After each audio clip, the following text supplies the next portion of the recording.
Shaky footage sucks! So here's a few tips and tricks on how to stabilize your footage without a fancy stabilizer.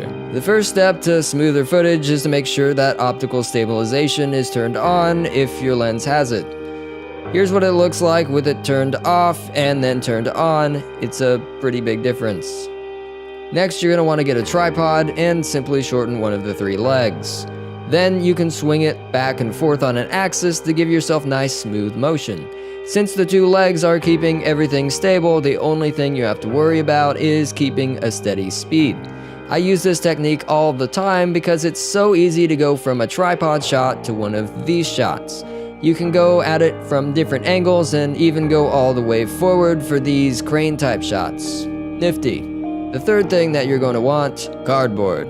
Yes, just grab some cardboard, set your tripod on top of it, and now you've got yourself a poor man's dolly, which you can use for all sorts of movements. You can dolly in, dolly out, dolly while turning, and any number of moves. This is a trick I use all the time, and if you're like me, you've got too much cardboard from stuff you'd ordered online anyway, so rather than throw it out, you might as well get some use out of it. The next trick makes you look ridiculous, but it doesn't matter because you look strange using a camera anyway, so you might as well go in deep. Take your tripod and hold it like you would a hunting rifle, using the bottom of the tripod like a stock. Then you can conveniently look at the screen and get some nice panning motions and such.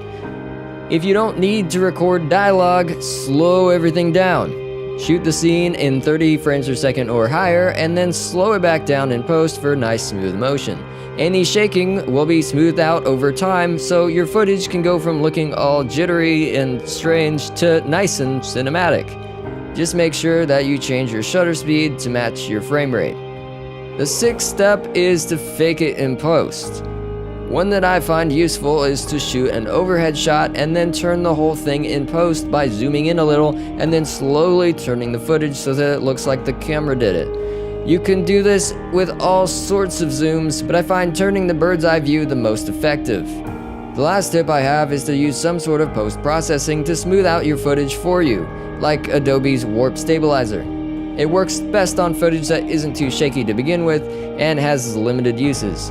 If the footage is too shaky, then everything turns into jello, so it's best to combine this with any of the techniques I mentioned previously for ultra smooth gliding movement. Hopefully this helps you make better videos. Consider subscribing for more in the future, and like this if you found it helpful. I'm Sean Michael Jordan with Route 1 Reels, and I hope to see you next week.